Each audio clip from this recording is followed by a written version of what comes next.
Hello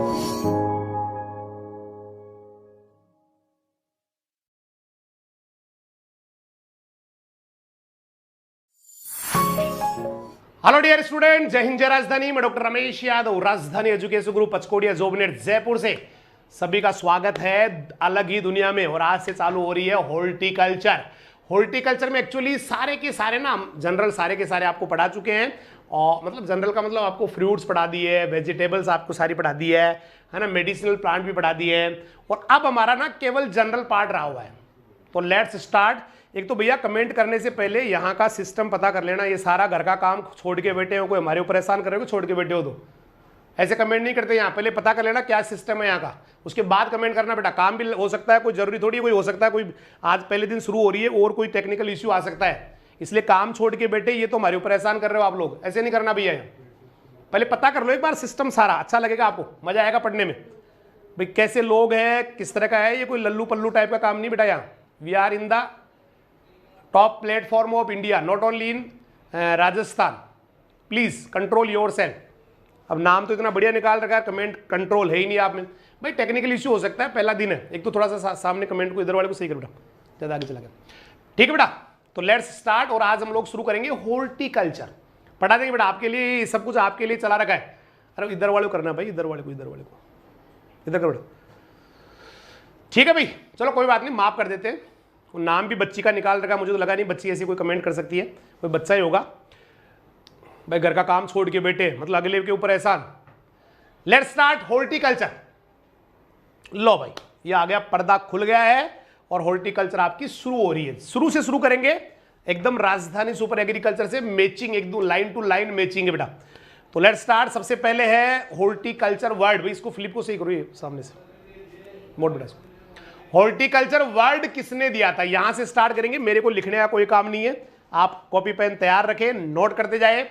और यह है पहला पॉइंट कि हॉर्टिकल्चर वर्ड सबसे पहले किसने यूज किया। तो ये बात है बेटा 1631 की। 1631 में पीटर लोरेनबर्ग करके एक व्यक्ति थे। 1631 में पीटर लोरेनबर्ग, हमने इंग्लिश में भी इसका टर्मिनोलॉजी डाली है ताकि स्पेलिंग की दिक्कत आपको नहीं आए। तो 1631 में सबसे पहले पीटर लोरेनबर्ग करके एक साइंटिस्ट थे, उन्होंने सबसे पहले हॉर्टिकल्चर वर्ड का यूज किया। शुरुआत हमने की है हॉर्टिकल्चर की उत्पत्ति से। शुरुआत हमने की है हॉर्टिकल्चर की उत्पत्ति से। उसके बाद में एक वैज्ञानिक और आते हैं निकल के, जिनका नाम था एडवर्ड फिलिप्स। एडवर्ड फिलिप्स की एक पुस्तक निकल के आई थी, है ना। पूरा नहीं दिख रहा भाई, इसको सही करो, सेटिंग को सही करो बेटा, उधर से कट रहा है शायद, थोड़ा सा उधर है ना। तो एक उनकी एडवर्ड फिलिप्स की बुक यहां निकल के आती है, न्यू वर्ल्ड ऑफ वर्ड्स। और उन्होंने 1678 में फिर से शब्द का प्रयोग किया। तो यहां पर दो साइंटिस्ट, मुझे लग रहा है हर बच्चे को परफेक्ट याद हो गए, है ना। कट रहा है, थोड़ा सा कट रहा है बेटा। तो थोड़ा दबा दे, तो और दबा दे बेटा उसको, थोड़ा सा हल्का सा, उधर से कोना दिख जाए कोई दिक्कत नहीं। हो गया बेटा। मुझे ना दो मस्त क्वेश्चन याद हो गए, दुनिया के बेहतरीन क्वेश्चन याद हो गए कि horticulture word was first used by Peter Lauremberg in 1631। उसके बाद अंग्रेजी भाषा में इस शब्द का सबसे पहले प्रयोग किया था, मतलब अंग्रेजी के रूप में जो पहला वर्ड यूज होता है इंग्लिश के अंदर, वो एडवर्ड फिलिप्स ने किया था। उनकी बुक आई थी the new world of word, मतलब शब्दों का संसार, नया संसार। अब दिख जाएगा बेटा, दिख रहा है। हो गया सभी का, अब भी कट रहा है क्या? अब नहीं कट रहा, अब सही है। ठीक है बेटा, तो ये इस तरह से, और अब नहीं, अब सही है। उसके बाद में सेकंड पे आते हैं, हॉर्टिकल्चर वर्ड कहां से आया, कैसे आया। तो भैया लेटिन वर्ड है, मुझे पता आप लोगों ने ना पहले से ही पढ़ रखा है। लेटिन वर्ड है, लेटिन आपको आता है। Latin culture, culture Latin, Latin logy आए तो ग्रीक है। कल्चर है कल्चर, लेटिन लेटिन, लॉजी आए तो ग्रीक है। सही है भाई, अब सही है, सही दिख रहा है। तो यहां पर हॉर्टिकल्चर वर्ड जो है ना लेटिन भाषा का वर्ड है। और हॉर्टस का मीन क्या होता है बेटा? हॉर्टस का मीन होता है गार्डन, है ना। गार्डन कह दो, गिरडान कह दो, इस तरह से वर्ड यूज करते हैं। तो हॉर्टस मीन्स हो गया गार्डन। और दूसरा कल्चर शब्द है, हॉर्टस गार्डन। और कल्चर जो वर्ड है, कल्चर, कल्चर वो कोलेर से आया है। वो किससे आया भाई? कोलेर वर्ड से आया है, कोलेर। और उसका अर्थ होता है उगाना। तो बगीचे में उगाना, भाई हॉर्टस वर्ड से बना हुआ है, लेटिन भाषा का शब्द है, हॉर्टस से आया हुआ है। और हॉर्टस का मतलब क्या हो गया बेटा? गार्डन। और कल्चर जो वर्ड है ना बेटा, कल्चर वर्ड, भाई बुक्स के लिए प्लीज आप कमेंट ना करें, हम लोगों ने भेज दी है, अब वो डाक का है यार, आप थोड़ा सा कंट्रोल रखें बेटा अपने आप को। होर्टस क्या हो गया, गार्डन वाला है, और कोलेर क्या हो गया, उगाना हो गया या खेती करना हो गया। Is it clear? अब चलते थोड़ा सा, भाई सभी बच्चों ने यहां मोटी मोटी बातें आप नोट कर ले। हॉर्टिकल्चर वर्ड पीटर लोरेनबर्ग ने यूज किया था सबसे पहले, वो लेटिन भाषा में किया था। इंग्लिश में सबसे पहले एडवर्ड फिलिप्स ने किया था, 1678 की बात है ये, और इनकी पुस्तक आई थी न्यू वर्ल्ड ऑफ वर्ड्स। मतलब दो लोग हो गए एक्चुअली वर्ड यूज करने वाले, पीटर लोरेनबर्ग हो गए, और इंग्लिश में इसको यूज करने वाले सबसे पहले एडवर्ड फिलिप्स हो गए। दो साइंटिस्ट एक साथ हो गए बेटा। हॉर्टिकल्चर शब्द आपको समझ में आ गया, सबसे पहले लेटिन भाषा में यूज किया गया था, लेटिन भाषा का ही शब्द एक्चुअली ओरिजिनली है, और इसका होर्टस मींस गार्डन हो गया, कोलेर का मतलब हो गया उगाना, टू ग्रो या टू कल्टीवेट या खेती करना, राइट है। अब हम बात करते हैं गार्डन क्या होता है, जो आपने अभी कहा ना होर्टस मींस गार्डन होता है, तो व्हाट इज द गार्डन? तो गार्डन जो वर्ड है ना बेटा, गार्डन भी लेटिन भाषा से आया हुआ है। गार्डन वर्ड भी कहां से आया हुआ है? ये भी लेटिन भाषा का वर्ड है, और यह आया है गिरडान से, GYRDAN, गिरडान। और गिरडान जो मीन है, गिरडान का जो मतलब मीनिंग होता है, अर्थ होता है, वो होता है घेरे हुए रहना, राइट है भाई। तो garden word is also originated from the गिरडान, इट मीन्स टू एनक्लोज, किसी चीज को घेरे हुए रहना। तो यहां पर क्वेश्चन निकल के आगे अब तक 4। Horticulture word was first used by Peter Lorenberg in 1631. Then in English it was first used by Edward Phillips in 1678, right? Then horticulture is a Latin word. Horticulture is a originally Latin word. और hortus means garden, कोलेर हो गया आपका to cultivate और to grow, ठीक है बेटा। उसके बाद garden word is also derived from the Latin word girdon, it means to enclose. उसके बाद एक वर्ड आता है ऑर्चार्ड। देखिए गार्डन अलग होता है, ऑर्चार्ड अलग होता है। ऑर्चार्ड वर्ड का मीन होता है, देखिए अगला शब्द आ गया ऑर्चार्ड, ORCHARD। और ऑर्चार्ड जो है ना बेटा, ये वो वाला भाग, किसी भी बगीचे का वो भाग है जहां पर फल वृक्ष उगाए जाते हैं। इट मीन्स आप ना गार्डन में कुछ भी उगा सकते हैं, सब्जी उगा सकते हैं, फ्रूट्स उगा सकते हैं, मे बी यू ना आप मेडिसिनल प्लांट भी उगा, वो गार्डन है। लेकिन ऑर्चार्ड वर्ड केवल फल वृक्ष जहां उगाते हैं ना, ओनली फ्रूट क्रॉप्स जहां उगाते हैं, फ्रूट ट्रीज उगाते हैं, उनके लिए ही वर्ड यूज किया जाता है। तो व्हाट इज द ऑर्चार्ड? वह भाग, वो पार्ट जिसके डेफिनेट एरिया में हम लोग क्या उगा रहे हैं? ओनली फ्रूट क्रॉप्स उगा रहे हैं, राइट अभी। चलिए और आगे चलते हैं। उसके बाद हॉर्टिकल्चर की डेफिनेशन की बात करते हैं। What is the horticulture? तो सिंपली हम यूं कह सकते हैं कि भाई जहां पर ना फ्रूट उगाते हैं, जहां पर सब्जियां उगाते हैं, मतलब वो वाली, मतलब सब्जियों की खेती कह दो, यूं कह सकते हैं सब्जियों की खेती कह दो, फूलों की कह दो, है ना, आपके अलंकृत पादप या ऑर्नामेंटल प्लांट्स की कह दो, है ना बेटा, मसाले वाले पौधों की कह दो, औषधीय पौधों की या मेडिसिनल प्लांट की कह दो, इन सबका जो स्टडी करते हैं, है ना, वो कहलाता है हॉर्टिकल्चर। तो यहां डेफिनेशन अब किसकी आ गई है? हॉर्टिकल्चर की। तो horticulture is the branch of agriculture in which we deals about fruit crops, flowers, vegetables, ornamental plants, spices, medicinal plants and aromatic plants, right है भाई।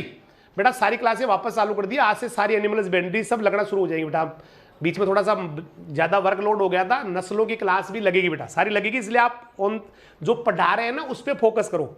हम लोग जीवन में बड़ी गलतियां कर रहे हैं, हम उन चीजों को ज्यादा फोकस करते हैं जो नहीं होती है, और जो हमारे पास है उसको कभी यूज नहीं करते। शायद यही कारण है कि आज तक हम ज्यादा अच्छा नहीं कर पाए।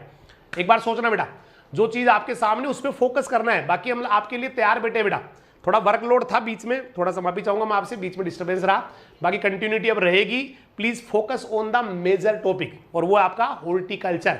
तो मुझे लग रहा है यहां आपको समझ में आ गया फल फूल सब्जियों, अलंकृत पादपों और मसालों वाले पौधों का, औषधीय पौधों का, सुगंधीय पौधों का जो अध्ययन करते हैं। इसके अलावा भी एक टेक्निकल टर्म और आता है बेटा, उसको बोलते हैं PHT, पोस्ट हार्वेस्ट टेक्नोलॉजी, उसका भी इसमें स्टडी करते हैं। अब चलते हैं हम नेक्स्ट टॉपिक की, और नेक्स्ट टॉपिक आपका उद्यान विज्ञान की कौन कौन सी ब्रांचेज है, कौन कौन सी जो है ना डिविजन्स है, कौन कौन से पार्ट है इसके अंदर, किस किस को पढ़ते हैं। तो सबसे पहला आ रहा है पोमोलॉजी। मुझे पता है हर बच्चे को पता है पोमोलॉजी क्या होता है। पोमोलॉजी होता है फलों का अध्ययन, फलों का अध्ययन, study of fruit crop, study of fruits यूं कह सकते हैं। तो खाद्य फल, जो फल हम खाते हैं ना भाई, खाते हैं उस फल के, उसका जो है ना, जो फल एडिबल फल्स होते हैं, फ्रूट्स होते हैं, उनका स्टडी या उनके उत्पादन का जो अध्ययन करते हैं, राइट है, वो आपका पोमोलॉजी में करते हैं।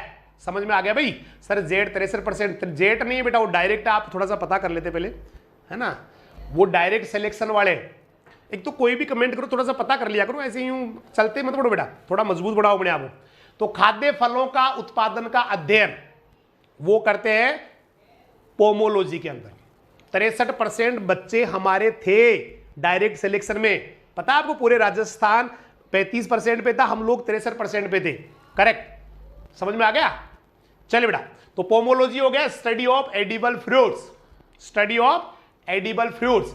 अच्छा, पोमोलॉजी वर्ड किससे लिया हुआ है? ये लेटिन वर्ड है बेटा, लेटिन वर्ड है पोमम, और पोमम का मतलब होता है फ्रूट्स। पोमम मींस क्या होता है बेटा? फ्रूट्स। अब इसमें दोनों वर्ड है बेटा, पोमोलॉजी जो है ना वो लेटिन वर्ड भी है, ग्रीक वर्ड भी है। लेटिन में पोमम आ गया इसके अंदर, ग्रीक में आ गया लोगस। ग्रीक में कौन आ गया? लोगस। तो पोमोलॉजी एक ऐसा वर्ड है जिसके अंदर दो लैंग्वेज आती है।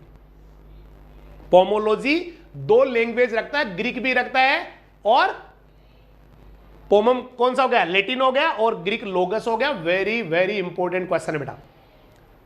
दो वर्ड होते पोमोलॉजी, बाकी जितने भी आपने आज तक टर्म पढ़े या तो वो ग्रीक के होते हैं या लेटिन के होते हैं या कोई दूसरा हो सकता है। नहीं, दोनों आ जाए तो दोनों कैसे आएंगे भाई? जब दोनों वर्ड है तो आंसर या तो दोनों आएगा भाई, इनमें से ग्रीक है या लेटिन है, फिर दोनों आएगा वर्ड, राइट है, दोनों ही आएगा, ऐसे कैसे आ जाएगा?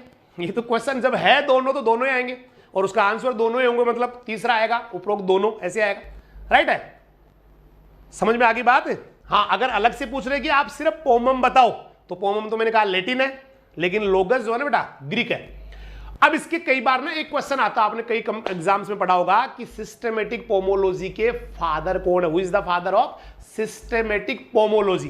कई बार आरआईबीडी में क्वेश्चन दे दिया आपको। तो फादर ऑफ सिस्टेमेटिक जो पोमोलॉजी है वो है बेटा डी कंडोले। तो सिस्टेमेटिक पोमोलॉजी के जो जनक है, फादर है, वो डी कंडोले। डी कंडोले, मुझे लग रहा है हर लाइन आपका क्लियर होता जा रहा है। शुरू से हमने ना, आज पहली क्लास है, ठीक है ना ना ना ना। Father of systematic pomology is De Candolle. Then we are on the next division और next branch which is olericulture. और ओलेरी कल्चर में हम लोग स्टडी करते हैं सब्जियों का, सब्जियों का अध्ययन, ओलेरी कल्चर, फलों का अध्ययन, पोमोलॉजी, ऐसे बच्चे याद करते हैं बेटा। तो सब्जियों का जो स्टडी करते हैं, study of production of the vegetables करते हैं, वो कहलाता है ओलेरी कल्चर। ओलेरी कल्चर आपको पता है भाई, कल्चर आते ही वर्ड कौन सा हो जाता है? वो आपका लेटिन हो जाता है बेटा। तो ये लेटिन वर्ड हो गया, और लेटिन में भी ये ओलेरिस जो वर्ड है ना, इसके अंदर ओलेरिस, वो आपका पोट या हर्ब हो गया, राइट है, पोट या हर्ब हो गया। और कल्चरा का मतलब होता है टू कल्टीवेट, और खेती करना, राइट। चलिए हम चलते सीधा नेक्स्ट टॉपिक के, और वो है थर्ड वाला point, floriculture. Floriculture is the word originated from the Latin language and study of flowers, यानी कि फूलों का अध्ययन, फ्लोरिकल्चर, फूलों का अध्ययन। और ये वर्ड कहां से लिया गया है? लेटिन वर्ड से लिया गया, जिसका जो है वास्तव में जो इसका वर्ड लिया गया है ना, वो फ्लोस या फ्लोर से लिया गया है, फ्लोस या फ्लोर से लिया गया। और इसका मीन क्या होता है भाई? फ्लावर। तो मुझे लग रहा है सारी आपको ब्रांचेज याद है, फलों का अध्ययन पोमोलॉजी, सब्जियों का अध्ययन ओलेरी कल्चर, और फूलों का अध्ययन फ्लोरिकल्चर। Is it clear? सबकी लैंग्वेज याद होगी। Pomology is the Latin and also from Greek, olericulture is the Latin word, floriculture is the Latin word. Culture आते हैं वैसे भी आपको पता है क्या हो जाता है, राइट है। 17वीं शताब्दी का थॉमस एंड्रयू नाइट है। क्या है Thomas Andrew night? Thomas Andrew night बेटा, यहां पर एक कंपैरिजन नहीं करना। हेमचंद जी मैं आपको यहां से विदा कर रहा हूं। जब मैंने कह दिया हिंदुस्तान में किसी भी माई के लाल ने ऐसा रिजल्ट दिया हो, उसके लिए हमने इनाम घोषित कर रखी है, बट ये कंपैरिजन नहीं बेटा। मैं किसी को कमजोर नहीं बताता हूं, समझ में आ गई बात? कमजोर किसी को नहीं बताता हूं, सारे बहुत अच्छे हैं। तुलना किसी की नहीं करनी है, वो भी हमारा ही इंस्टीट्यूट है बेटा, ठीक है। Next one, now we are on the fourth, arboriculture. Arboriculture जो है ना बेटा, अर्बोरिकल्चर में हम लोग ना किसी को भी पढ़ सकते हैं। मे बी वो ट्रीज हो सकता है, वो लता या झाड़ी हो सकती है, वुडी पेरेनियल प्लांट्स हो सकते हैं, कुछ भी हो सकता है, बट वो ऑर्नामेंटल होना चाहिए, ऑर्नामेंटल होना चाहिए, सजावटी होना चाहिए। तो अर्बोरिकल्चर में हम लोग क्या करते हैं? यूं कहते सिंपली बोले तो it is the study of ornamental plants. या फिर यूं भी कह सकते हैं कि भैया ऑर्नामेंटल, चाहे वो ट्री हो, चाहे वो सर्ब हो, चाहे वो वाइन्स हो, चाहे वो वुडी पेरिनियल हो, मतलब बहुवर्षीय काष्ठीय पौधा हो, किसी का भी स्टडी कर सकते हैं और वो कहलाता है आर्बोरिकल्चर। ठीक है भाई। तो सजावटी पौधे, वृक्षों का, झाड़ियों का, लताओं का या वुडी पेरिनियल्स का जो स्टडी करते हैं वो किस में करते हैं भाई? आर्बोरिकल्चर में। ठीक है, बिजार नहीं है जी, जितनी जरूरत है उतना ही डालना है बेटा, मैंने आपको पहले भी कई बार समझाया है, जरूरत नहीं है इसकी, जो है वो सारे ऑथेंटिक है, यहां बिना ऑथेंटिक वाले नहीं है बेटा। नंबर 5 लास्ट इसकी ब्रांच आ गई है post harvest technology. Post harvest technology, और पोस्ट हार्वेस्ट टेक्नोलॉजी में हम स्टडी करते हैं फलों का, सब्जियों के परिरक्षण का, मतलब preservation of fruits, preservation of vegetables, या फिर उनकी प्रोसेसिंग का स्टडी करते हैं। राइट है बेटा। तो यहां पर निकल के आ गए 5 ब्रांचेस मोटे मोटे। पोमोलॉजी स्टडी ऑफ फ्लावर्स हो गया, ओलेरिकल्चर स्टडी ऑफ वेजिटेबल्स हो गया, फ्लोरिकल्चर स्टडी ऑफ फ्लावर्स हो गया, आर्बोरिकल्चर में ऑर्नामेंटल प्लांट का स्टडी हो गया, और लास्ट वन आ गया पीएचटी, पोस्ट हार्वेस्ट टेक्नोलॉजी, और वहां पर स्टडी हो गई वेजिटेबल्स की एंड फ्रूट्स की। Is it clear? Now we are on the second वाला, और ये आप लोगों ने वैसे पढ़ रखा है, कुछ ज्यादा है भी नहीं, आप सभी को आता भी है। कुछ फल सब्जियों को ना स्पेशल वर्ड से यूज उनको नाम देते हैं, जैसे आम आपको पता है क्या क्या वर्ड इसके लिए यूज करते हैं। हालांकि वैसे हमने ना जो इसका सेक्शन है, फ्रूट्स वाला सेक्शन है, उसमें दबा के सारी चीजें डाली बेटा। जैसे फलों का राजा भी कहते हैं, फलों का राजदूत कह देते हैं, राष्ट्रीय फल कह देते हैं, बाथरूम फ्रूट्स भी कह देते हैं, बाथरूम फ्रूट्स भी इसके लिए वर्ड यूज करते हैं। और क्यों करते हैं आपको पता ही, बाथरूम फ्रूट क्यों कहते हैं? क्योंकि जब हम इसको खा रहे होते हैं तो ये इस तरह से ना कपड़ों पे, हाथों पे लग जाता है कि हमें तुरंत बाथरूम की तरफ दौड़ना पड़ता है। तो ये हालांकि हमने उसमें कवर कर रखा है, लेकिन फिर भी थोड़ा बहुत हमने यहां पर इसके बारे में थोड़ा डाल दिया है। ऐसे लीची जो है ना, उसको फलों की रानी कहते हैं। तो mango is the king of fruits, ambassador of the fruits, national fruit and bathroom fruits. Right है। And litchi is the queen of fruits, queen of the fruits. Right है। उसके बाद केले के लिए कुछ वर्ड यूज करते हैं हम, इसको ना एप्पल ऑफ पैराडाइज कह देते हैं, मतलब स्वर्ग का सेब कह देते हैं, या ट्री ऑफ पैराडाइज कह देते हैं, एडम्स फिग कह देते हैं, और ट्री ऑफ विजडम कह देते हैं, ट्री ऑफ विजडम कह देते हैं। ठीक है भाई। और कल्पतरु कह देते हैं बेटा। मसालों की स्टडी के लिए स्पेशल टर्म नहीं होता है बेटा, कुछ जनरल हॉर्टिकल्चर में आ जाते हैं मसाले वगैरह। तो केले के लिए क्या क्या वर्ड यूज करते हैं? इसको स्वर्ग का सेब, एप्पल ऑफ द पैराडाइज। ठीक है बेटा। मैंगोस्टीन नहीं है एक्चुअली। मैं आपको ये एक और चीज बता दूं, ये कहीं किसी इंसान ने ना, कोई मतलब इनके ऊपर होता नहीं, ये किसी आदमी के निकाले हुए होते हैं, ये किसी आदमी के निकाले होते हैं। और ये जो जितना भी किया हुआ ना बेटा, ये पूरा ना, मैं कैसे दिखाऊं आपको, बहुत ज्यादा स्टडी करने के बाद में ये लाए गए। ठीक है। मैंगोस्टीन मैंने भी पढ़ा है, मैंगोस्टीन क्वीन वो दे रखा है, लेकिन लीची ज्यादातर जो बढ़िया जो बुक्स है उसमें लीची आ रहा है। समझ में आ रही है मेरी बात? ये किसी ने मतलब ये बनाए हुए हैं, सभी ये सब बनाए हुए हैं। अब ये सर्व एक्सेप्टेड हो गया कि हाँ फलों का राजा आम है। ठीक है, ये भी सर्व एक्सेप्टेड। लेकिन यहां पर कुछ राइटर ने कहा कि नहीं मैंगोस्टीन आएगा, कुछ राइटर ने कहा कि नहीं मैंगोस्टीन आएगा, लेकिन कुछ राइटर ने कहा लीची आएगा। अब जहां हम स्टैंडर्ड बुक में जाते हैं ना, वेरी स्टैंडर्ड में, तो वेयर वी फाइंड ओनली लीची, नॉट मैंगोस्टीन। ठीक है, क्योंकि आदमी के बनाए हुए, ये कोई मुकुट लगा के पैदा नहीं हुए कि मैंगोस्टीन के मुकुट लगा हुआ था, इसके बाद उसको महारानी कह दिया गया, बोले महारानी मैंगोस्टीन की जय। ऐसे नहीं है, ये ऐसे नहीं है, किसी इंसानों ने लिख दिए, इंसानों ने अपने हिसाब से लिख दिए कि मैं इसको वो बना रहा हूं, मैं इसको वो बना रहा हूं। ऐसे तो लीची जो है ना, जो स्टैंडर्ड बुक्स है उसमें लीची ही मिला है हमें, इसलिए हमने लीची को लिखा। मैंगोस्टीन हमारी भी पुरानी किताब में था, हमने उसको हटा दिया। इसके बाद केले के बारे में बात होगी, इसको स्वर्ग का पेड़, स्वर्ग है ना, स्वर्ग का सेब कह देते हैं, एडम्स फिग कह देते हैं, ट्री ऑफ विजडम कह देते हैं, और कल्पतरु भी कह देते हैं बेटा। कल्पतरु मतलब ऐसा तरु जिसके नीचे कल्पना की जाए और वो सही हो जाए, है ना। तरु क्या होता है? वृक्ष। कल्प क्या होता है? जिसके नीचे कल्पना की जाए। तो ये यहां पर ना 3 के लिए हम ये पढ़ चुके हैं। इसके बाद सीधा चलते हैं अमरूद के पास, और अमरूद के लिए एक वर्ड ज्यादा यूज करते हैं, एप्पल ऑफ ट्रॉपिक्स, है ना, Apple of the tropics, Apple of the tropics. Right है बेटा। उष्ण क्षेत्रों का सेब कह देते हैं उसको।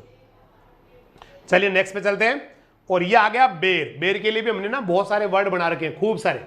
बेर को ना शुष्क फलों का राजा कहते हैं, शुष्क फलों का राजा कहते हैं। इंडियन चेरी कहते हैं, इंडियन चेरी कह देते हैं। समटाइम इसको बेरी फ्रूट के नाम से भी जानते हैं, बेरी फ्रूट के नाम से जानते हैं, इंडियन प्लम के नाम से जानते हैं, और इंडियन जुजुबी के नाम से भी जानते हैं। हो गया भाई। बेर शुष्क फलों का राजा है, इंडियन चेरी है, बेरी फल है ना, इंडियन प्लम है, और इंडियन जुजुबी भी इसको कहते हैं। चलिए नेक्स्ट वाले पॉइंट पे चलते हैं, और नेक्स्ट है आपका एप्पल।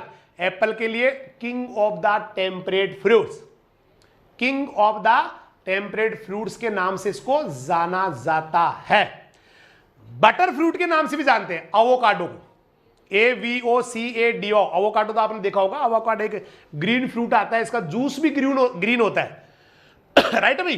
तो इसके लिए बटर फ्रूट यूज करते हैं अवोकाडो के लिए, अवोकाडो के लिए बटर फ्रूट भी वर्ड यूज करते हैं। देन एक फ्रूट आता है China kiwi fruit, China kiwi fruit, उसको बोलते हैं मिराकल फ्रूट, चमत्कारी फल, चमत्कारी फल। चाइना कीवी फ्रूट को ना मिराकल फ्रूट के नाम से भी जानते हैं, मतलब कीवी होता है, चाइनीज कीवी बोलते हैं उसको, मिराकल फ्रूट के नाम से भी लोग जानते हैं। अब आ जाइए खजूर के पास, और खजूर के लिए सेंचुरी प्लांट यूज करते हैं, सेंचुरी प्लांट यूज करते हैं, सेंचुरी प्लांट, शताब्दी वाला पादप है ना, ये वर्ड इसके लिए यूज करते हैं।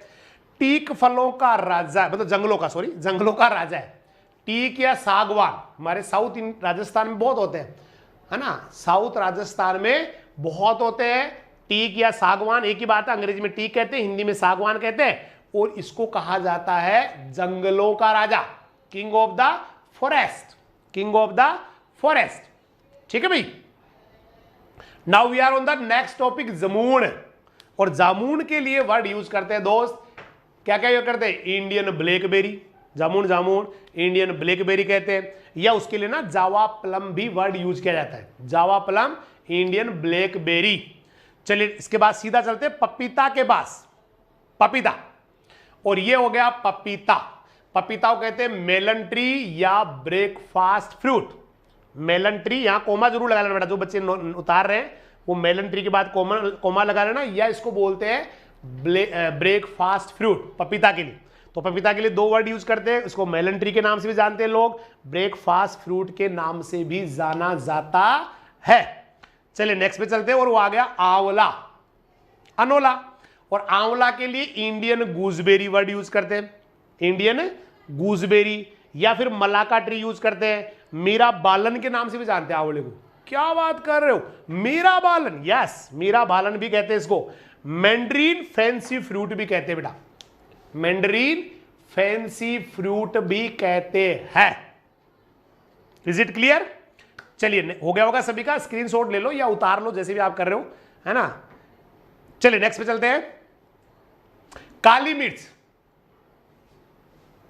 थोड़ा धीरे पढ़ाओ, फिर कैसे होगा बेटा, पूरा कैसे होगा ये, ऐसे फिर लेके बैठे रहो, फिर एग्जाम लग जानी है। स्क्रीनशॉट ले लो, स्क्रीनशॉट ले लो बेटा। इसके बाद है काली मिर्च, काली मिर्च। भाई जिनके पास सुपर एग्रीकल्चर बुक या तो आने वाली है या आ गई, उनको तो टेंशन है नहीं, उनको कुछ करना नहीं है, केवल उसको सामने रखना है और पढ़ना है। बाकी बच्चे स्क्रीनशॉट ले लो ना, कोई दिक्कत नहीं बेटा, स्क्रीनशॉट ले लो, या मैं कोई टाइम मिल गया तो उसकी और डाल दूंगा। काली मिर्च को कहते हैं मसालों का राजा, काली मिर्च मसालों का राजा। ठीक है। छोटी इलायची या जो कार्डेमोन होती है उसके लिए वर्ड यूज करते हैं मसालों की रानी। ले भाई, कार्डेमोन या जो छोटी इलायची होती है उसके लिए टर्म यूज किया जाता है मसालों की रानी। ठीक है। ये सिर्फ हॉर्टिकल्चर वाले कवर किए, इसके अलावा तो बहुत ज्यादा है, वो तो खूब सारे जो एग्रोनॉमिकल क्रॉप्स को बोलते हैं वो तो अलग ही है। यहां तो केवल किसको वर्ड यूज किया गया, किसके लिए भाई, गरीबों का सेव किसे कहते हैं, आप बता दो किसे कहते हैं, फिर मैं बता दूंगा भाई सही है गलत है। ये कहीं नहीं है इस तरह का, है ना। और थोड़ा कंट्रोल रख ले बेटा, अभी चल रहे हैं, अभी पूरे हो जाए, है ना। ठीक है, आप बता दो किसे कहते हैं। छोटी इलायची। चाय को कहते हैं क्वीन ऑफ द बेवरेज, चाय को क्या कहते हैं, क्वीन ऑफ द बेवरेज, पेय पदार्थों की रानी। Is it clear? इसके बाद नारियल के लिए एक वर्ड यूज करते हैं, कल्प वृक्ष। हो गया ना, बता दिया बच्चों ने। गरीबों का सेव कहते हैं बेर को।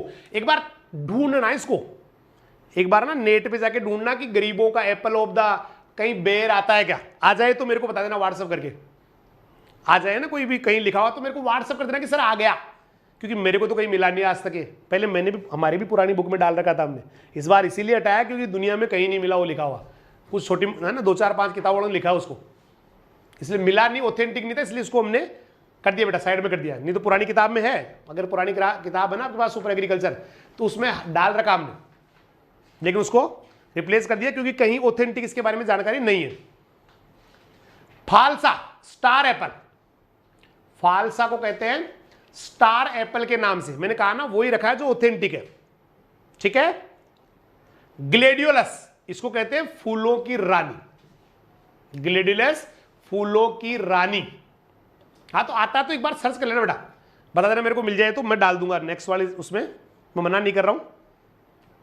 कोकोआ, कोकोआ कहते हैं फूड ऑफ गॉड, उस ऊपर वाले का भोजन, मतलब ऊपर वाला जो है ना नाश्ते में लंच में ये क्या लेता है, कोकोआ लेता है जी, राइट है। अब चलते हैं सीधा, हालांकि चना मटर इधर नहीं आएगा, ये गलती से डल गए, वो उधर वाले हॉर्टिकल्चर वाले आगे चना मटर को भी डाल दिया इधर गलती से, बाकी तो हॉर्टी वाला आड़ा था, ये हॉर्टिकल्चर चल रही है। दलहनी फसलों का राजा चना को कहते हैं और दलहनी फसलों की रानी है ना मटर को कहते हैं। हालांकि मटर तो दोनों में आता है, लेकिन चना भाई साहब यहाँ पर गलत एंट्री मार गए। चलिए दोस्त कोई बात नहीं, अब चलते हम लोग, एक मानव, स्वस्थ मानव को एक दिन में कितना खाद्य पदार्थ लेना चाहिए उसके ऊपर चलते हैं। सबसे पहले फ्रूट्स, ये है हमारा नेक्स्ट टॉपिक। एक आदमी को एक दिन में कितना क्या क्या खा लेना चाहिए, क्या क्या खा लेना चाहिए। सबसे पहले फ्रूट्स, तो एक इंसान को ना एक दिन में 120 ग्राम फल खाने ही चाहिए according to ICMR, Indian council of medical research. According to Indian council of medical research हमें ना एक दिन में 120 ग्राम फल तो घटक ही लेनी चाहिए भाई, राइट है। सब्जियों के लिए ICMR ने कहा कि 300 ग्राम तो खाओ, सब्जियों के लिए 300 ग्राम तो खा ही लो, हो गया। अमरूद बता रहा है, कौन सी साइड में बता रहा अमरूद, पुअर भैया, वो एप्पल नहीं आ रहा होगा, है एप्पल नहीं आ रहा होगा, और देख एक बार और देख बेटा, एप्पल नहीं आ रहा होगा, फ्रूट आ रहा होगा, ऐसा कुछ आ रहा होगा। इसके बाद में सब्जियां 300 ग्राम खा लेनी चाहिए, सीरियल या दालें खा लेनी चाहिए 475 ग्राम, वो सॉरी अनाज, अनाज जो है ना हमें 475 ग्राम खा ही लेना चाहिए। रेस्ट कर ले तो पढ़ाया हुआ पहले नहीं। दालें एक दिन में आदमी को ना 80 ग्राम घटक लेनी चाहिए, तो ये दालें भी हो गई, 80 ग्राम पर डे खा ही लेना चाहिए। दूध 280 ग्राम निगल लेना चाहिए बेटा, ले ही लेना चाहिए। और चीनी भी खानी चाहिए 40 ग्राम पर डे की। गरीबों का फल बेर, कई लोग अपने तरीके से, कहीं अमरूद कहीं नाशपाती, मैं कह रहा था ना मैं आपको अलग अलग बातें मिलेगी जी, और सेव फल के रूप में व्याख्या करते हैं, ये आ रहा है।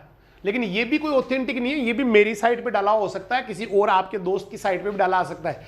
आपको ना इसके लिए जो ऑथेंटिक है ना, ऑथेंटिक का मतलब आप जाए NHB पे, आप जाए IIHR पे, आप जाए TNAU पे, ठीक है दोस्त, TNAU पे जाए, ऐसे मैंने साइट बना रखी है मेरी, और उसमें मैंने डाल दिया, वो ऑथेंटिक नहीं होता बेटा, वो ऑथेंटिक नहीं होता है, ठीक है।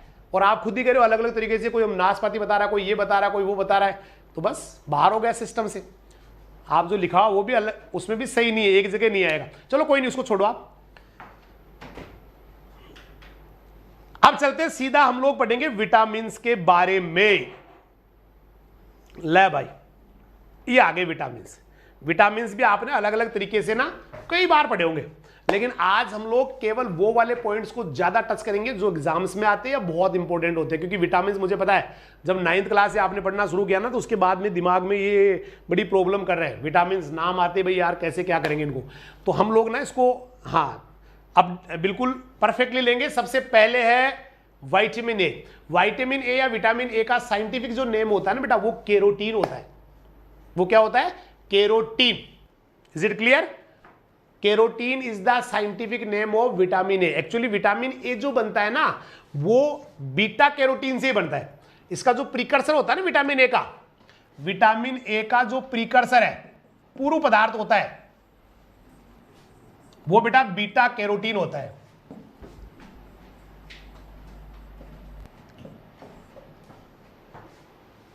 बीटा कैरोटीन होता है। क्लियर? अब हम सीधा चलते हैं। तो बीटा कैरोटीन, आज का बीटा कैरोटीन, कल का विटामिन, कल का विटामिन ए। ये जल्दी पढ़ाओ, इससे जल्दी क्या पढ़ेगा भाई? क्या करने में हो आप? इससे जल्दी क्या पढ़ेगा बेटा? लोग कह रहे धीरे पढ़ाओ जी, नोट्स लिख रहा हूं मैं। हाँ, आज का बीटा कैरोटीन, कल का विटामिन ए। ठीक है भाई? चलो उसके बाद चलते हैं इसकी कमी से क्या क्या होता है। तो भाई ये जो है ना आपके बोर्ड पे जो स्क्रीन पे दिख रहे हैं सारे होते हैं इसकी कमी से। उसकी कमी से ना नाइट ब्लाइंडनेस होता है, जीरोफ्थेल्मिया होता है, हाइपर केराटोसिस होता है और केराटोमेलेसिया भी होता है।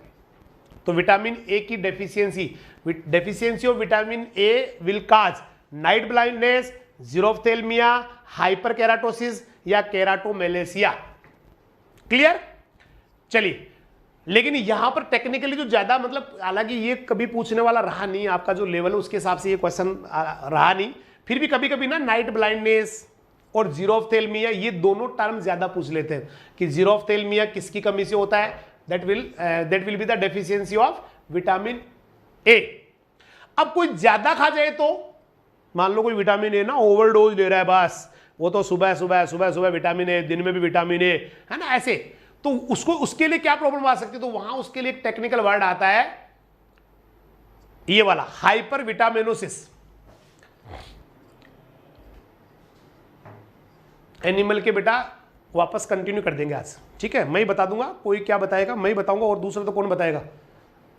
और यहां पर्सनल, वैसे भी आपको पता है शायद पर्सनल चैट अलाउ नहीं है, किसी और से पूछना अलाउ नहीं है जी, थोड़ा सीख लेते सिस्टम को। तो हाइपर, भाई हाइपर क्या होता है? अति। तो ये टेक्निकल टर्म तो वैसे आ जाता है, कोई आदमी विटामिन ए ज्यादा खा जाए तो उसके लिए क्या वर्ड यूज करोगे? हाइपर विटामिनोसिस ए। क्लियर?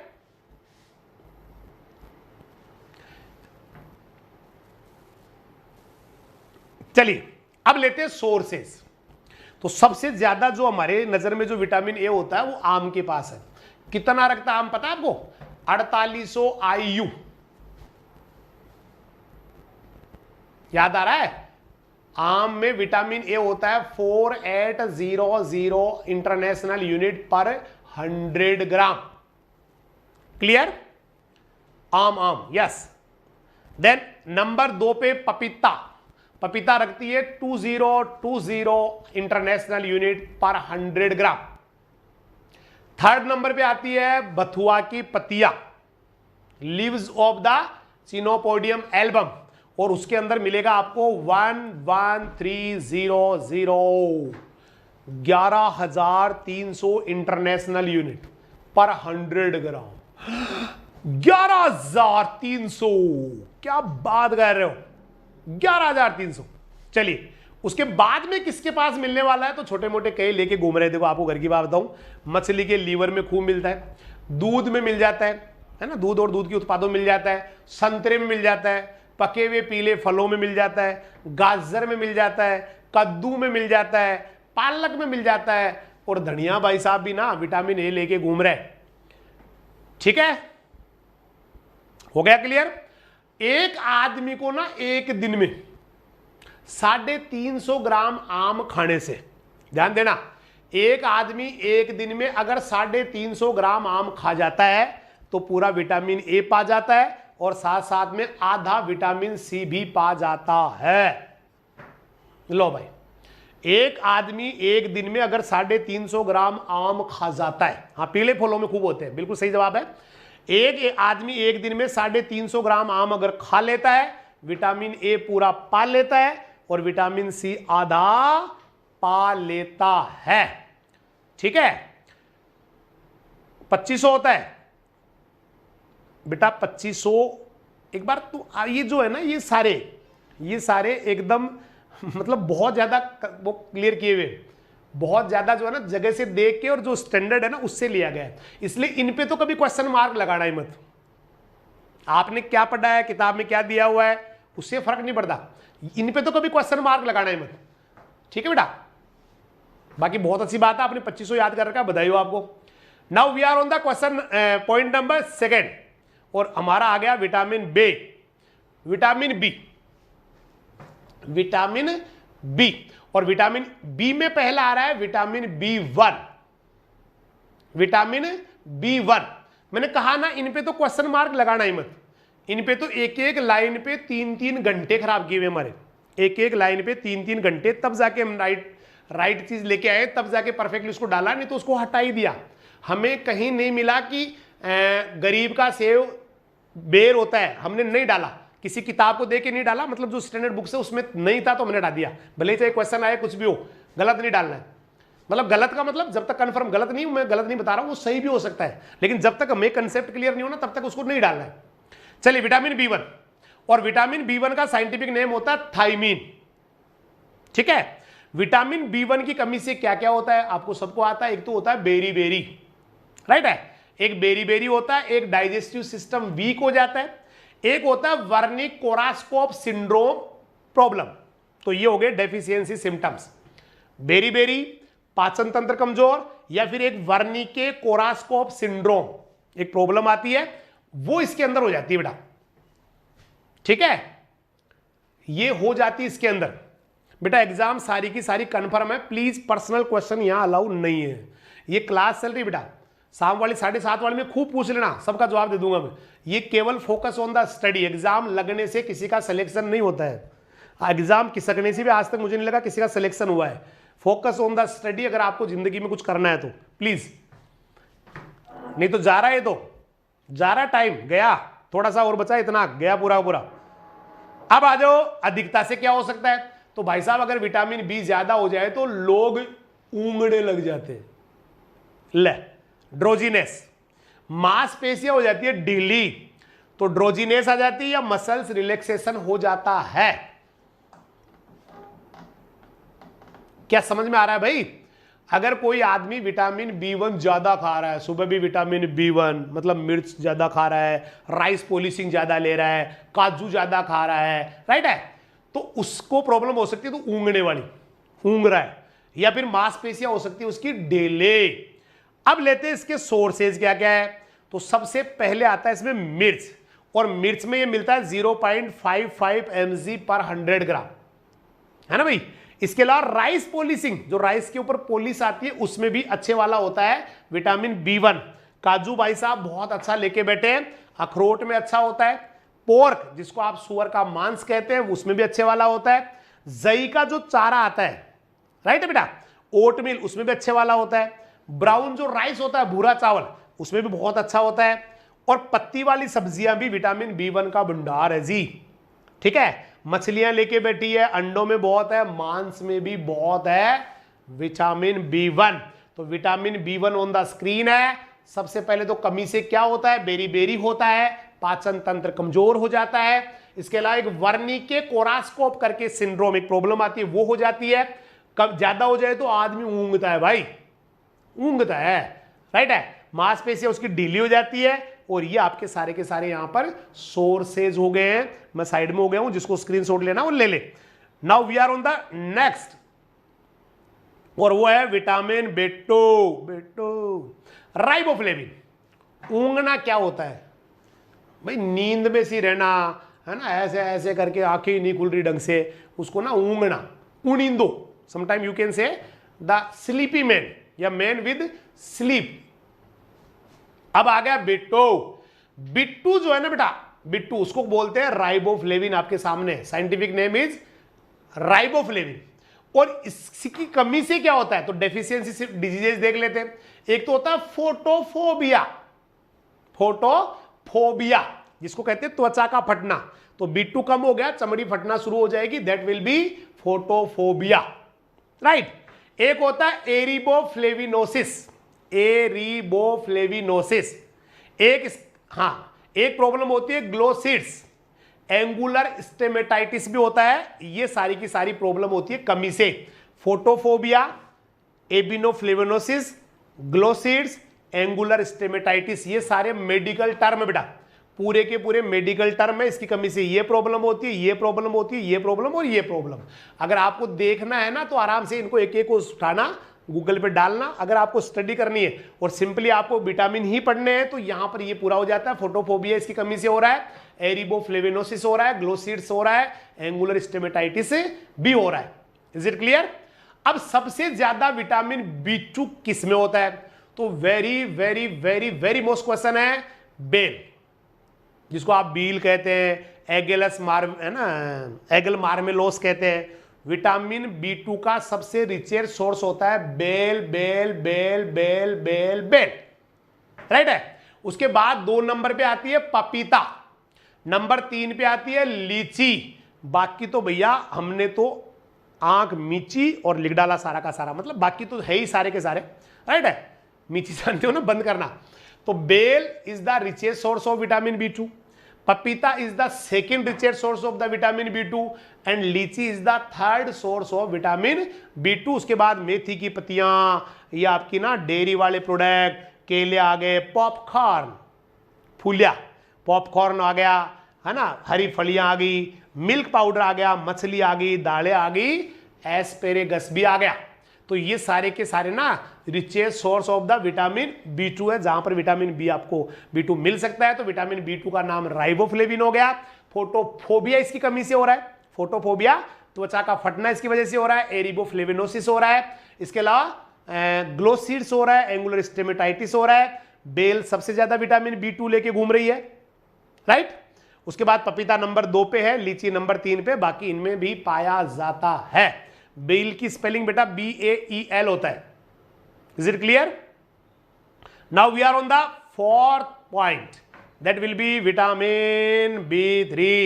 B3 के नाम ही बहुत है, you can say it niacin, sometime niacinamide, nicotinamide है ना, ये निकोटीमाइड राइबोसाइड भी बोल देते हैं। अब इनको सिंपली नियासिन ही आगे चल के निकोटिनिक एसिड बन जाता है, तो समटाइम ना इसको निकोटिनिक एसिड भी बोल देते हैं। समझ में आई बात?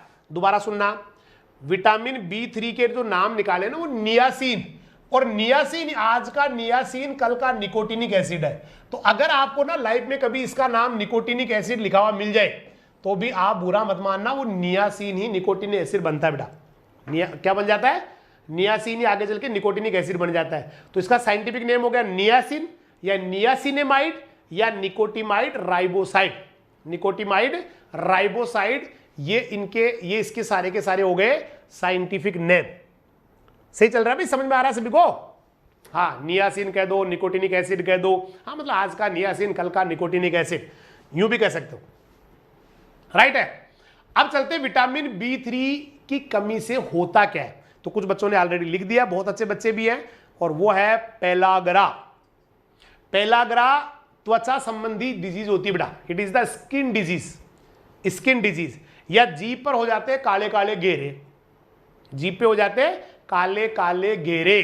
तो विटामिन B3 की कमी से pellagra pellagra pellagra pellagra pellagra pellagra pellagra pellagra, या जीभ पे काला घेरा काला घेरा काला घेरा, right.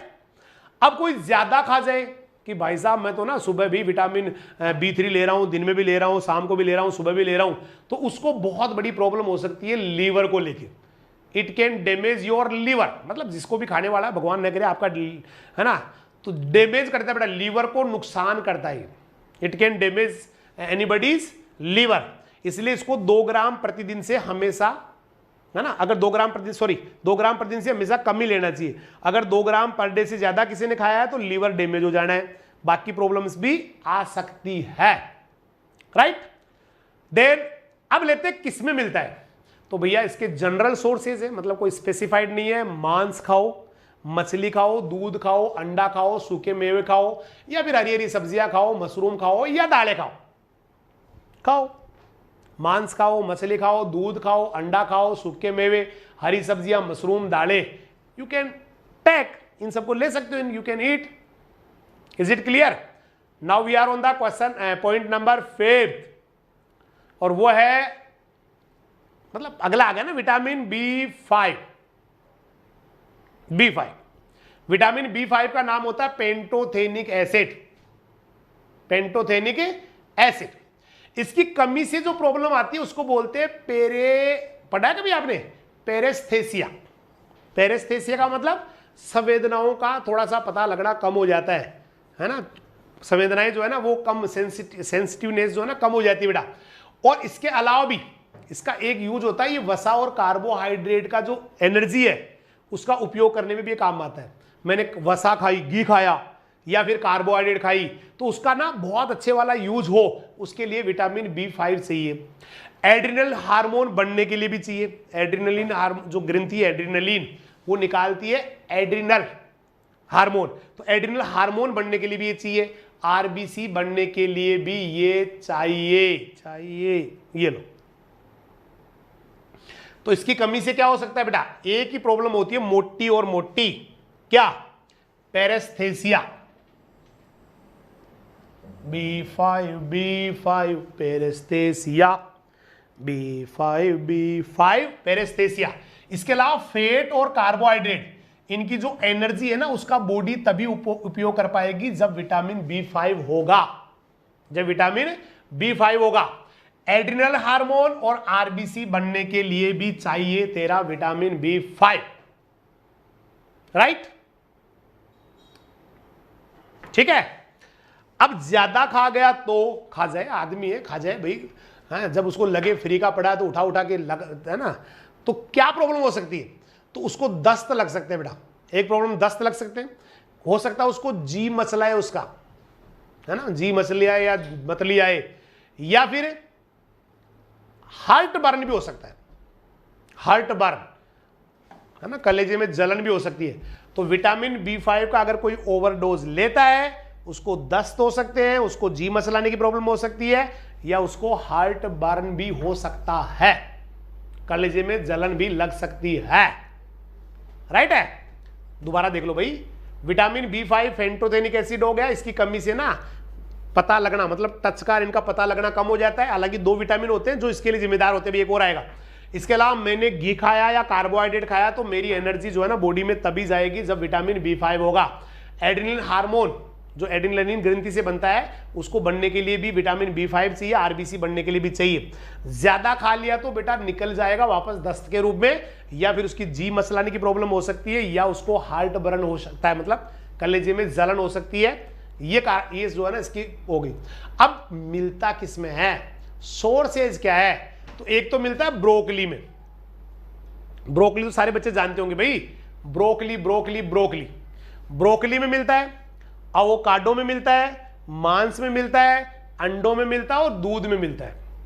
This is the resource source of the vitamin B5।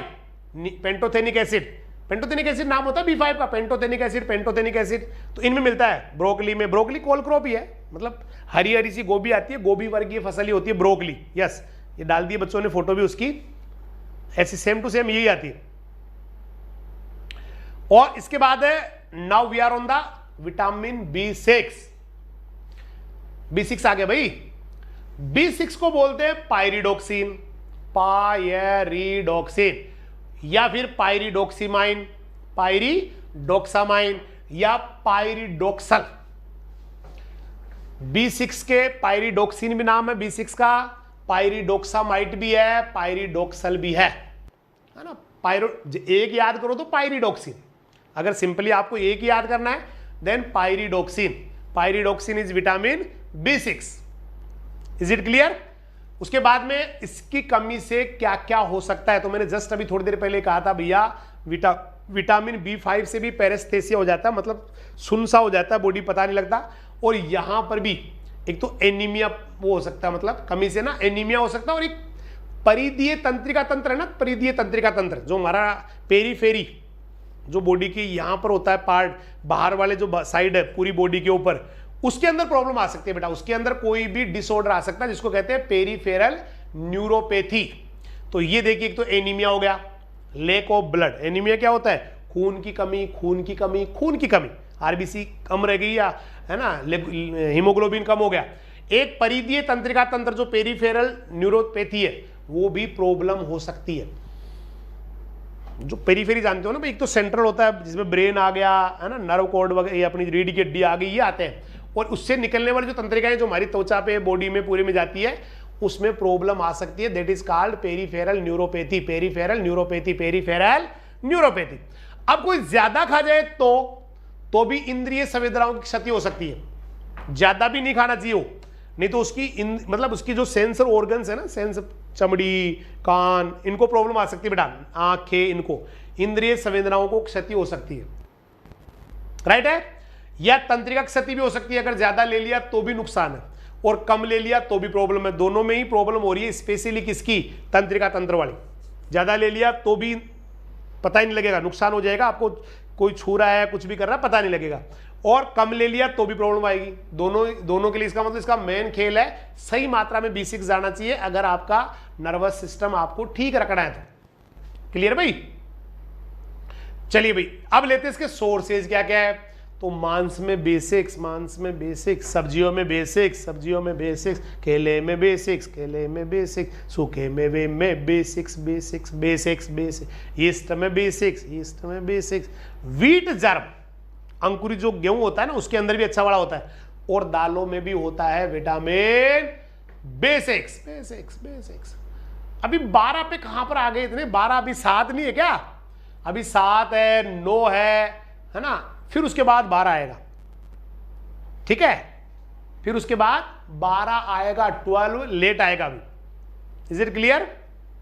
Vitamin B12 से भी होता है एनीमिया, करेक्ट बोल रहे हो आप, एकदम सही बोल रहे हो बेटा, विटामिन B12 भी एनीमिया करता है, एकदम सही जवाब आपका। और इसके साथ साथ ही विटामिन B6, यानी कि 6 और 6:2 है ना, 6 से और 12 से दोनों से ही एनीमिया होता है, एकदम सही बोल रहे हो आप, 6 से और 12 से दोनों से ही एनीमिया होता है, ठीक है भाई। एक भाई को विदा कर देता हूं, ये है 6 से एनीमिया, 12 से एनीमिया, मजे हो गए आपके तो, 6 से भी एनीमिया और 6 दूनी 12 से भी एनीमिया, एकदम याद हो गया, एक भाई की लाइन ने ना सबको सारा क्लियर कर दिया, राइट है। चलिए हम चलते हैं सीधा 7 के पास, और 7 का नाम होता है 7 biotin, biotin biotin biotin, 7 is biotin, vitamin B7। इससे ना एक तो डर्मेटाइटिस हो जाता है, चमड़ी वाले रोग, डर्मेटाइटिस, एक होता है एंट्रेट, है ना, इसको बोलते हैं एंट्रेटिस, एंट्रिटिस, या हिंदी में कहते हैं आंत्रशोथ, आंतड़ियों में सूजन आ जाना, आंतों में सूजन आ जाना, इसके लिए ये टर्म यूज करते बेटा। तो विटामिन B7 ये बायोटीन हो गया, डर्मेटाइटिस की कमी से हो जाता है, या समटाइम इससे हो जाता है एंट्राइटिस या आंत्रशोथ, चमड़े की मतलब आंतड़ी की या आंतों की सूजन। अब ये होता किसमें है उसके ऊपर बात कर लेते हैं, B7 के ऊपर, yes biotin, B7 biotin, B7 biotin, इसको H भी बोलते हैं, श्योर। चलो इसकी किस किस में मिलता है, सोर्सेज ले लेते हैं। एक तो अंडे का जो कच्चा योक आता है ना, कच्चा रा योक, कच्चा योक, उसमें बढ़िया मिलता है। इसके अलावा मूंगफली में, मूंगफली में, या फिर लीवर में, मछली का लीवर या किसी भी जानवर का, है ना, लीवर में। इसके अलावा हरी पत्तेदार सब्जियों में भी मिलता है विटामिन B7, सही है, एकदम सेम है बेटा, बुक में वर्ड टू वर्ड सेम है, ऐसे कैसे ही मिलेगा, जहां यहां B7 है तो B7 ही मिलेगा, सेम टू सेम है। चलिए we are on the number 8, और नंबर 8 पे आ रहा है विटामिन B9। क्या बात कर रहा हूं, B9 भी आता है, हाँ B9, और B9 को बोलते हैं फोलेट्स या folic acid, B9 folates, B9 folic acid, B9 folates, B9 folic acid. अब लेते हैं डेफिशिएंसी से क्या क्या हो जाता है। तो ये आगे भैया डेफिशिएंसी से, ये अजीब अजीब नाम है, देखो एक तो होता है मेगालोब्लास्टिक एनीमिया, एनीमिया आ रहा है, लेकिन मेगालोब्लास्टिक एनीमिया ना स्पेशली बोलते हैं डीएनए कम बढ़ने को। मेगालोब्लास्टिक एनीमिया जो टर्म यूज करते हैं ना बेटा, वो डीएनए अगर कम बन रहा है बॉडी के अंदर, डीएनए का सिंथेसिस कम हो रहा है, तो वहां पर टेक्निकली एक वर्ड यूज करते हैं मेगालोब्लास्टिक एनीमिया। एक गर्भावस्था के दौरान ना अगर कमी हो गया किसी महिला में जो प्रेग्नेंट है और उसके विटामिन B9 की कमी हो गई तो भैया उसको बर्थ डिसऑर्डर से मतलब जन्म संबंधी विकार आ सकते हैं। राइट है? तो megaloblastic anaemia due to deficiency of vitamin B9। What is the megaloblastic anaemia? है ना, low DNA synthesis. Is it clear? उसके बाद गर्भावस्था के दौरान भी कुछ प्रॉब्लम्स आ सकती है, तो ये सारी की सारी प्रॉब्लम्स हो सकती है। Now we are on the next point. कोई ज्यादा खा जाए तो अभी तक तो कोई प्रॉब्लम आई नहीं है। ज्यादा खा जाए तो खा जाओ कि मैं तो खाऊंगा, भाई खा ले। राइट? चलिए अब लेते हैं सोर्सेज। तो विटामिन B9 के सोर्सेज एक तो हरी पत्तीदार सब्जियां, एक पास्ता, एक ब्रेड, एक है अनाज और लीवर, यकृत। ठीक है, ये इसके रिचेज सोर्स है बेटा। ठीक है, B9 बायोटीन होता है। एक बार बेटा देख के उसके बाद दोबारा ना आराम से मेरे व्हाट्सएप नंबर उस पर डाल दियो, देख के डाल दियो, ऐसे नहीं किसी किताब में पढ़ के आपने, जरूरी नहीं है। कहीं तो B9 लिखते ही नहीं है, B7 लिखते ही नहीं है, जरूरी नहीं है, वो है ही उसके अंदर। इसलिए बिल्कुल परफेक्ट करने के बाद ही डालना बेटा, ताकि बाकी बच्चों को फायदा हो आपकी पढ़ाई से जो आप पढ़ रहे हैं। ठीक है, इसके बाद है B12। हाँ भाई, किसी काम आया आपकी पढ़ाई। हो गया बेटा। B9 इसलिए बायोटीन लिखा होगा क्योंकि अगले ने B7 नहीं लिखा होगा, उसमें B7 नहीं होगा। देख, B7 नहीं होगा, इसलिए B7 की बजाय उन्होंने B9 को कर दिया। B9 को तो फोलेट्स कह रहे हैं ना हम। तो फोलेट्स किसको कहेगा? फोलेट्स और फोलिक एसिड किसको कहेगा? फोलेट्स और फोलिक एसिड किसको कहेगा दोस्त? देख, उसमें B7 है क्या? देखे, देख बेटा, अच्छा बच्चा है, ये बिल्कुल परफेक्ट और ऑथेंटिक है। समझ में आ गई? B12 साइनोकोबालेमाइन या हाइड्रोक्सो कोबालेमाइन, मिथाइल कोबालेमाइन, इतने नाम है, या एडिनोसिल्कोबालेमाइन। भाई साइनोकोबालेमाइन तो होता ही है, सबको पता है, मुझे पता है ना बेटा? साइनोकोबालेमाइन तो होता ही है, लेकिन इसके अलावा हाइड्रोक्सो कोबालेमाइन, मिथाइल कोबालेमाइन, कोमा लगा लेगा, और एक हो जाएगा एडिनोसिल कोबालेमाइन। ये भी वर्ड यूज करते हैं। राइट है? चलिए अब लेते हैं डेफिशिएंसी से क्या क्या सिम्टम्स आते हैं। ये रहा, ये लो जी, आपकी बात रह गई है, आपने कहा था सर एनीमिया जरूर बताना उसके बारे में। लो भाई, एनीमिया आ गया। अब कुछ बच्चों को ना बड़ी प्रॉब्लम है, अभी चालू हुआ है खेल, तो उनको क्वेश्चन है कि पूरी कराओगे क्या? तब तो हम पढ़े, है ना? और कल आप आज पढ़ा के कल वापस बंद करो तो नहीं पढ़े।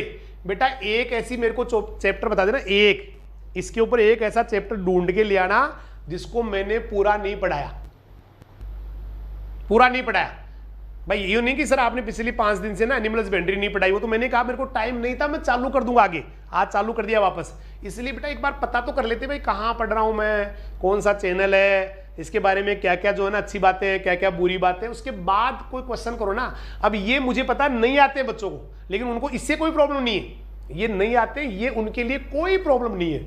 उनको तो ये बताओ कि पूरी कराओगे क्या। अब मैं कह दूंगा पूरी कराऊंगा तो भी वो पूरी करने आएंगे नहीं, उस पर पूरी करने नहीं आएंगे, बस उनको पता लग जाना चाहिए पूरी होगी। बस उनका केवल एक ही IQ बढ़ जाए, बस उनका ना IQ लेवल बढ़ जाए कि हाँ सर ने पूरी पढ़ाई थी, बस इतना ही चाहिए उनको। इसके अलावा कोई फर्क नहीं पड़ता उनको कि क्या है कैसे है, उससे कोई मतलब नहीं। मुझे पता है, मैं जानता हूं, मैं आपके स्टेज से ज्यादा लंबा समय नहीं हुआ, मुझे पता है आप क्या सोचते हैं, क्या करते हैं। राइट है बेटा? बस ये करते हैं आप। बेटा इसको सीखो जो पढ़ाया जा रहा है।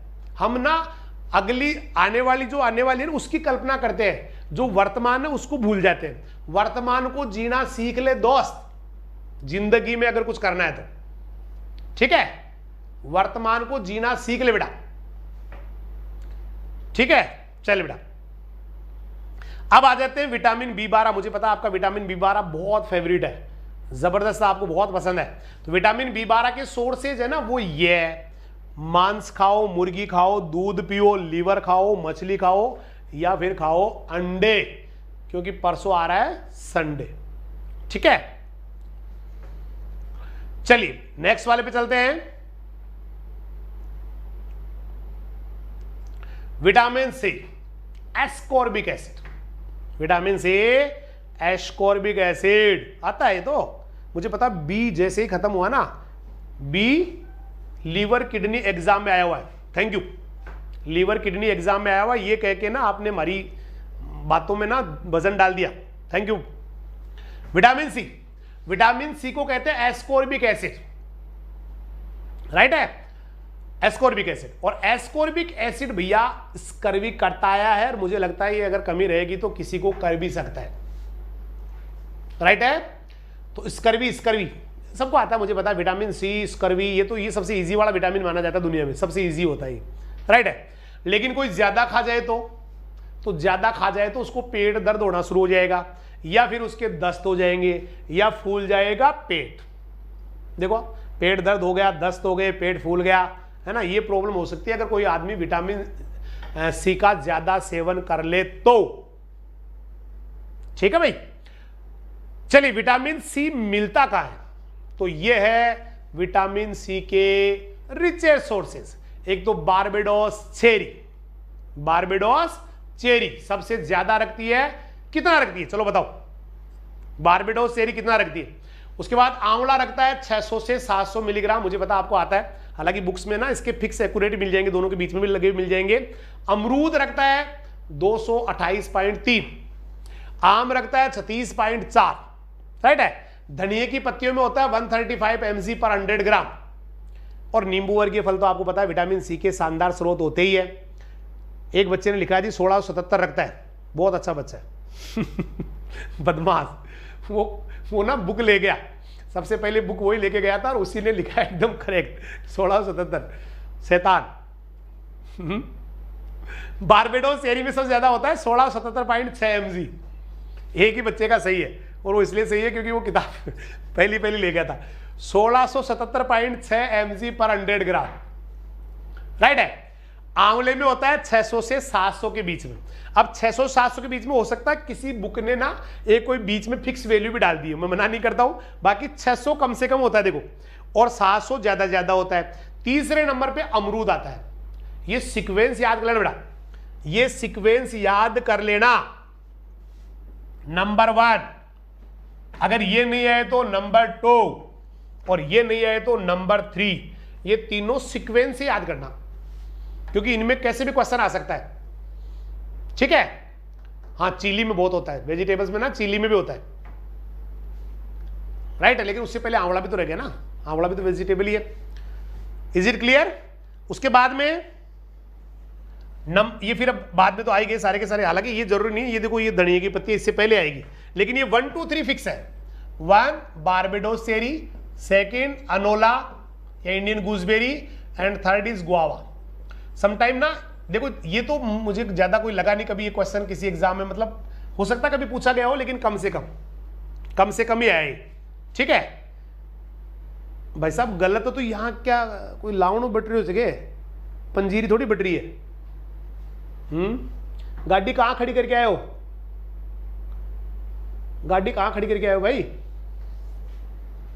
आईसीआर में, हाँ ना चिली में होता है, यस विटामिन सी बहुत अच्छा होता है चिली में, लेकिन वो तभी आएगा जब ये नहीं आए। सही कह रहे हो आप, चिली लिख ही लेना बेटा, सारे बच्चे ना चिली भी लिख लेना। चिली में होता है बहुत अच्छे वाला होता है, चिली में बहुत अच्छे वाला होता है, वो चिली वाले में भी दिया हुआ है, चिली वाले पार्ट में दिया हुआ है।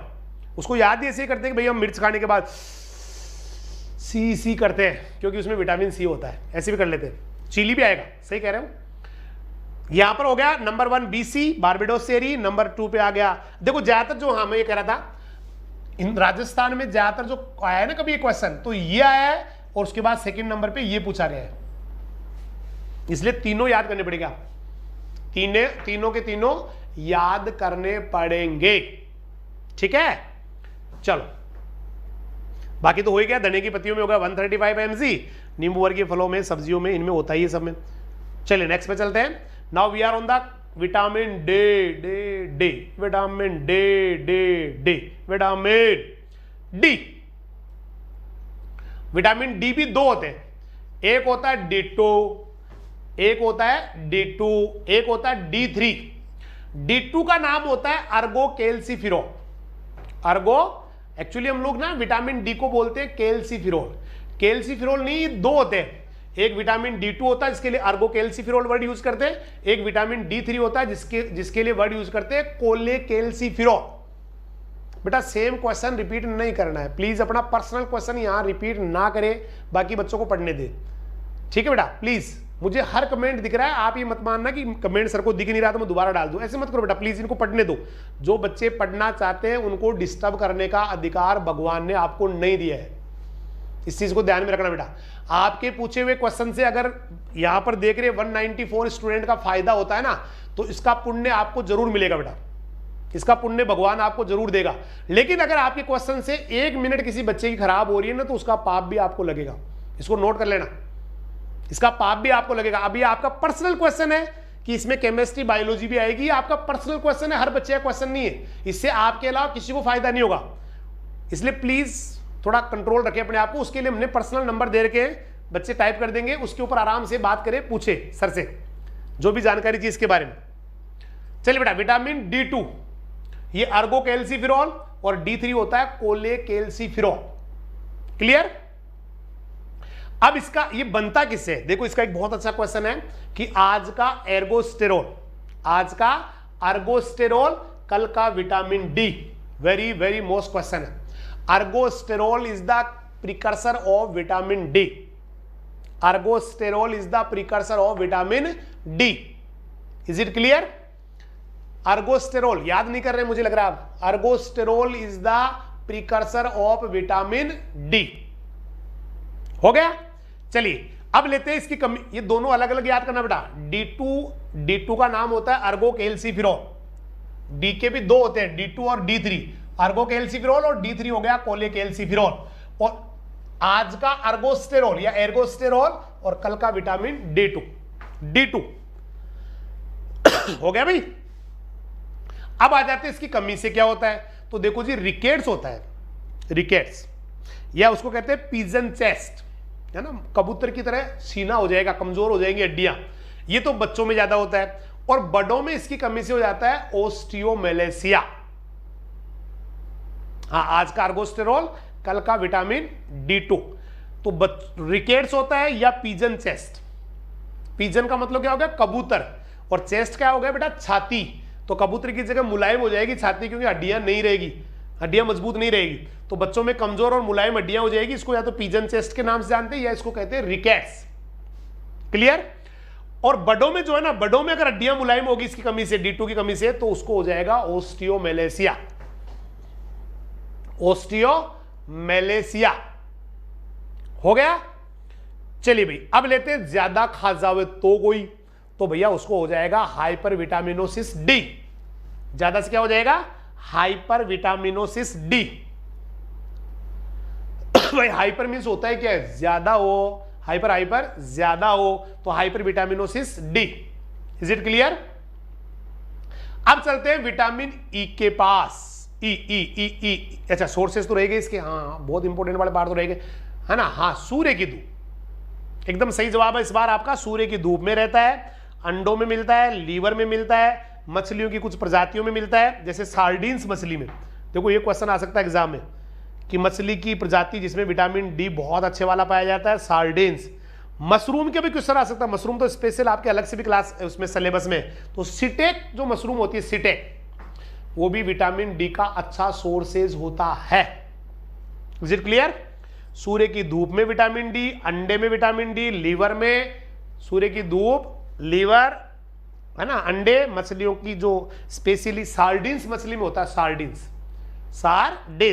इसके अलावा मशरूम की कुछ प्रजातियों में जैसे सिटेक में होता है, सिटेक, ठीक है, सिटेक, यस, सिटेक मशरूम में अच्छा होता है।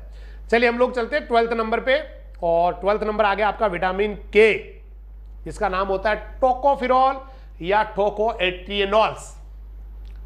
टोकोफिरॉल भी होता है, टोकोएट्रिएनॉल्स भी होता है, टोकोफिरॉल या ई चल रहा है ना, ई विटामिन E, टोकोफिरॉल्स या टोकोएट्रिनॉल्स। कमी से क्या होता है,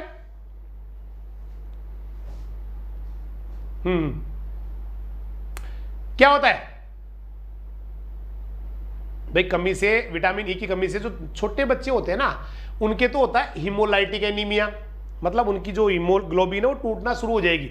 हीमोलाइटिक वर्ड का मतलब क्या होता है? हीमोलिटिक या हीमोलाइटिक? हीमोग्लोबिन का टूटना, हीमोग्लोबिन का टूटना।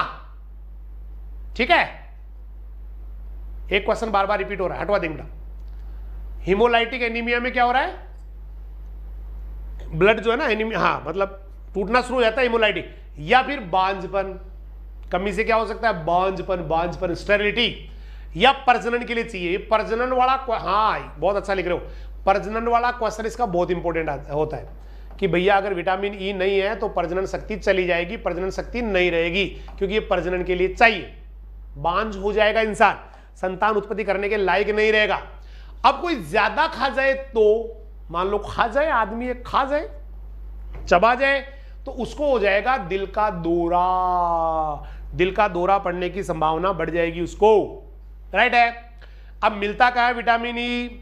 ये मिलता है गेहूं के दानों के बाहरी छिलकों में, ये रहा, फलों में मिलता है, सब्जियों में मिलता है, मेवों में मिलता है, बीजों में मिलता है, या बीजों के तेल में मिलता है, बीजों के तेल में मिलता है।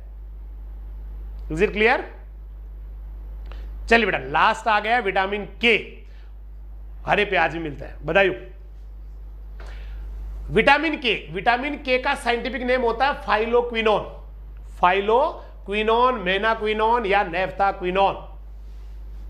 फाइलोक्विनोन, मेनाक्विनोन या नेफ्थाक्विनोन। Is it clear? इसकी कमी से ना थक्का नहीं बनता। बिल्कुल सही है आपका। अगर किसी को विटामिन के की कमी हो गई तो रक्त का थक्का नहीं बनेगा। इसके लिए टेक्निकली मेडिकल में टर्म यूज करते हैं, ब्लीडिंग डायएथिस, ब्लीडिंग डायथेसिस, ऐसे वर्ड यूज करते हैं, ब्लीडिंग डायएथिस, है ना भाई। अब ज्यादा खा जाए तो भैया वारफेरिन के एंटीकोगुलेशन प्रभाव में कमी आ जाएगी, है ना बेटा। कोगुलेशन क्या हो गया? थक्का। तो वारफेरिन के एंटीकोगुलेशन के प्रभाव में कमी आ जाती है अगर आपने या किसी ने भी विटामिन के ज्यादा ले लिया। राइट है मानस?